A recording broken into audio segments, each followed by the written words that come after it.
Hi guys, welcome to video number 6 of the tutorial videos for the Canon EOS 500D, T1i and KISS X3.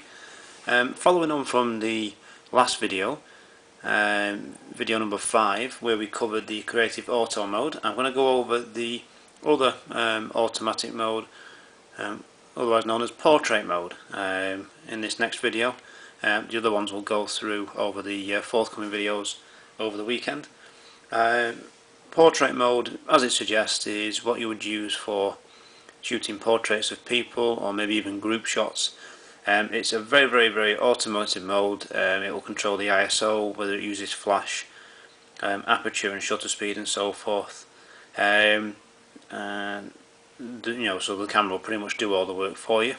So we'll have a look at that mode on the camera now, and the menus and so forth, and see what control it gives us. Okay guys, so the next auto mode we're going to cover is portrait mode, which is symbolised on the mode dial by the woman's head there. It also tells you what mode you're in there in portrait mode. It's a very automated mode, as I say. You can change very little in terms of the settings on this, but it's a safe bet for portraits and so forth. Now, one thing that you may have noticed is we've lost control of ISO. Okay, so it won't let us do that. White balance is automatic as well. We cannot change how the camera focuses, so whether it's continuous focusing or one-shot focus. Drive mode of the camera is now set on continuous. We've got no options for single shot, 10-second timer and continuous timer, like so, where you can do a number of shots after the timer counts down.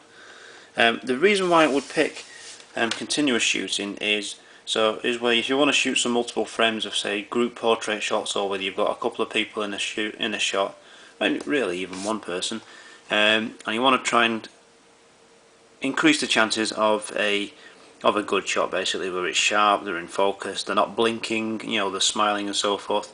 In particular with group shots, because if you've got a group of people, obviously they're all going to blink at different times. They may swallow or something, clear their throat, something that you might not necessarily want in the final image. So you can run a couple of shots off with a view to getting the best one you can.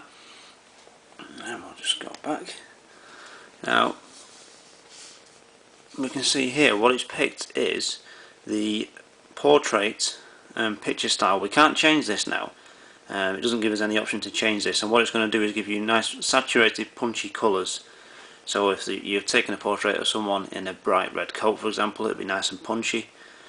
We can set, if you go into the menus, the image quality here. Again, very basic menu, like there was in auto mode, where you can choose the quality, focus, beep, red eye reduction on or off, and the options that we covered in the basic auto menu video.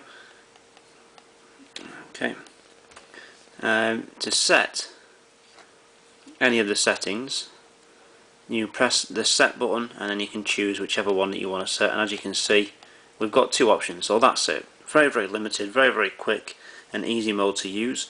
And like I say, any of these auto modes, go ahead and use them if you don't feel comfortable in using any of the other modes.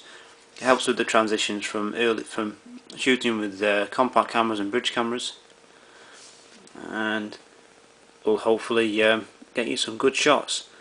Again, I've not used this mode myself. I've migrated from compact and bridge cameras using some of the semi-automatic modes like aperture priority and so forth already, so I tend to use those.